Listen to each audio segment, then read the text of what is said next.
കുടിവെള്ളം, ശുചിത്വം, കളിസ്ഥലം എന്നിവയ്ക്ക് ഊന്നൽ നൽകി ഏങ്ങണ്ടിയൂർ ഗ്രാമപഞ്ചായത്ത് ബജറ്റ്. 37,32,73,000 രൂപ വരവും 36,46,43,000 രൂപ ചെലവും 86,30,000 രൂപ നീക്കിയിരിപ്പും പ്രതീക്ഷിക്കുന്ന ബജറ്റാണ് വൈസ് പ്രസിഡന്റ് ബിന്ദു സുരേഷ് അവതരിപ്പിച്ചത്. യുവജനങ്ങളുടെ ചിരകാല അഭിലാഷമായ കളിസ്ഥലം, വയോജനക്ഷേമത്തിനായി പകൽ വീടിന്റെ പുനരുദ്ധാരണം, വയോജനങ്ങളുടെ മാനസികോല്ലാസത്തിന് ഉല്ലാസയാത്ര എന്നിവ ബജറ്റിലെ ശ്രദ്ധേയമായ പദ്ധതികളാണ്. 46,43,000, മിച്ചം 76,30,000 രൂപ. വരവിനങ്ങൾ വസ്തുനികുതിയിലും പെർമിറ്റ് ഫീസിലും വരുമാനത്തിൽ സ്വാഭാവികമായ വർധന പ്രതീക്ഷിക്കുന്നു. ആകെ 1,12,00,000 രൂപ നികുതി വരുമാനം കണക്കാക്കുന്നു.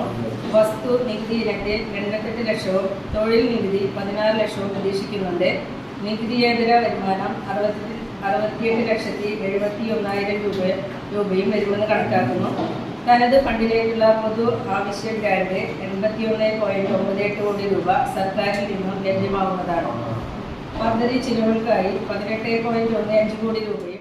പഞ്ചായത്ത് പ്രസിഡന്റ് സേവ്യർ പുലിക്കോട്ടിൽ യോഗത്തിൽ അധ്യക്ഷനായിരുന്നു.